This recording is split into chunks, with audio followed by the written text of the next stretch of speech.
من ناحية موهوب فهو موهوب. هل دخل واسطة زي كتير من أبناء جيله؟ لأ، برضه هو فنان هيكسر الدنيا، وأنا إحساسي إنه هيبقى كريم عبد العزيز الجيل ده من ناحية الإيرادات. ففي الحلقة دي بنتكلم عن عصام عمر وليه هو ممثل هيكسر الدنيا. فسلام عليكم، أهلا بكم في برنامج الفيلم. انزل بالتتر يا ابني. انت اللي هتولد مرتي دلوقتي، والا قسما بالله هرتكب جنايه. يا باشا والله العظيم ما بعرف اولد، ما بعرفش اولد. اخدنا الحاجات دي نظري بس، وديها اي مستشفى في كفر الشيخ. مستشفى يا دكتور. تعالوا كده نبص نشوف مين اللي مع عصام عمر من نفس الجيل هيكون منافس ليه، زي مثلا احمد مالك اللي في بدايته الكل كان متوقع انه هيكسر الدنيا، وهو كسر الدنيا فعلا، بس نام كده فترة. عمل افلام ومسلسلات زي اهواك، الجزيرة 2، رجاتا، اشتباك، ومع سبق الاصرار. فده اكيد لما يعدي ال30 هيبقى نجم شباك.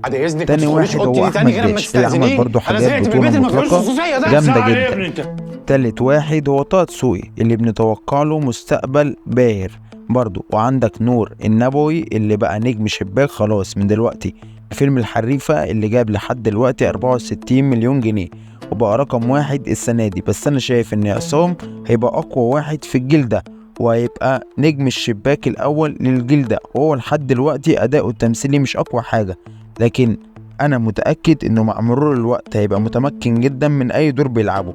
نتكلم بقى عن بدايات عصام عمر. عصام عمر بيتميز بالأداء التلقائي السلس اللي مفهوش أي مجهود، ودايما بيقول إفيه عكس التوقعات تماما. خير يا حاج مالك؟ جيت بالحمد. معلش مالك؟ جيت بالحمد. الحاجة عيشة مرات الحاج عنتر أبو الفضل حامل في الرابع وبتيجي تتابع معانا كل شهر. الحاج عنتر عامل ايه؟ الحمد لله. ما لازم الحمد لله. المهم بدايات عصام عمر. عصام عمر هو خريج قسم مسرح في كلية الآداب بجامعة الإسكندرية، والراجل دلوقتي عنده 28 سنة. والراجل تعب وشقي، وبعد 6 سنين محاولات في مجال التمثيل سافر أمريكا وحب يحاول هناك. الموضوع ما جاش معاه، ودايما كان حاسس إنه عايز يحقق حلمه في بلده مش في أمريكا. وتعب واتمرمط وقعد 10 سنين بره في الغربة عشان يحقق حلمه. وصلت الاستوري اللي كنت شغال فيه، قالوا لي الاخبار، قلت لهم في ايه؟ اول يوم شغل قالوا لي اصل لسه في 3 ظباط مقتولين هنا في صلاة على الزين. هنا فين؟ هنا قلت لهم انا بعمل ايه؟ وجيت بقرا روايه وقلت انا هنزل مصر. فخالي كان هناك، خالي كنا بنشوفه كل فين وفين يعني. فقال لي تنزل مصر ليه؟ ما انت تقعد وتشتغل وبتاع. قلت له انا هنزل عشان اعمل الروايه دي فيلم.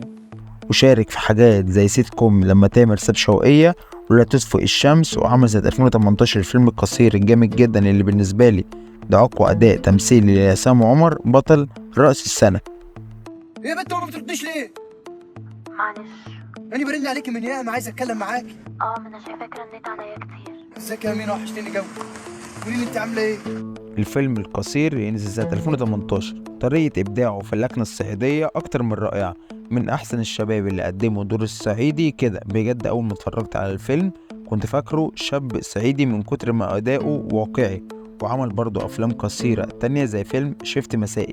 المهم وشارك في حاجات زي مسلسل الرحلة، وأرمب بيتمرمط، والأنسة فرح، ومسلسل العمارة اللي كان من بطولته، وفي بيتنا روبوت، وأنصاف مجانين، ومسلسل الاختيار، ومنورة بأعلى، وسدس بالعربي اللي قدم فيه شخصية مروان، ومسلسل الجسر. وعمل مسلسل بالطو اللي كسر الدنيا سنة 2023. كل واحد فيكم طلع اللي في جيبه. فلوس، تليفون، سجار كليوباترا، بكسويت، اندومي.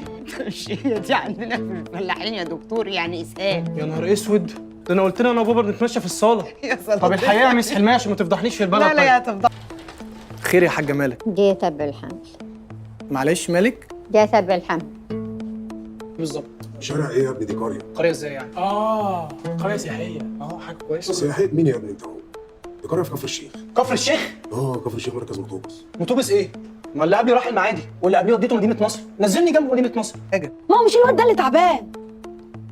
امال مين؟ الواد ده. الواد ده؟ ايوه.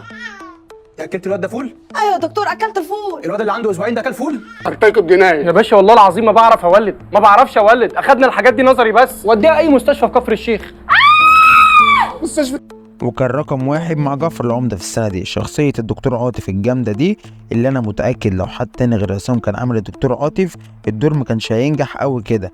أداؤه السلس واللي مفهوش أي أفوارة، بيحسسك إن دكتور عاطف ده شخصية حقيقية مش في المسلسل، تحسها طبيعية جدا. وعمل في نفس السنة مسلسل تغيير جو ومسلسل بطن الحوت اللي عمل فيه أداء حلو نسبيا.